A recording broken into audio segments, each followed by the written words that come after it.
আমরা বেকার যুব সমাজ। আমরা কাঁধে করে বয়ে চলি অনেক আশা, আকাঙ্ক্ষা, আর্তনাদের বোঝা, কিন্তু পাই না কারো সহানুভূতি, করুণা, মায়া, মমতা। ক্রমাগত বিদ্রূপের বিদগ্ধ আগুনে ঝলসাতে থাকি, পুড়তে থাকি, তবুও মনের ভেতর দাউ দাউ করে জ্বালিয়ে রাখি এক অদম্য দাবানল, সরকারি চাকরি।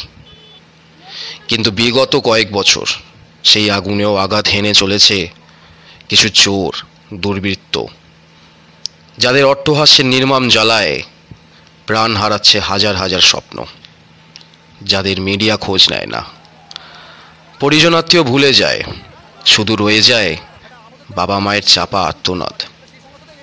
আর কতদিন, কত বছর কেউ বলেনি, কিন্তু এবার বলতে হবে। জবাব চাওয়ার সময় এসেছে, সময় এসেছে গর্জানোর। এবার গর্জাও যুব সমাজ, রুখে দাঁড়াও দুর্নীতির বিরুদ্ধে। 2রা এপ্রিল ইতিহাসের পাতায় জল জল করুক যুব সমাজের এই ভয়ানক হুঙ্কার। আমরা আসছি রুখে দাঁড়াতে এবার।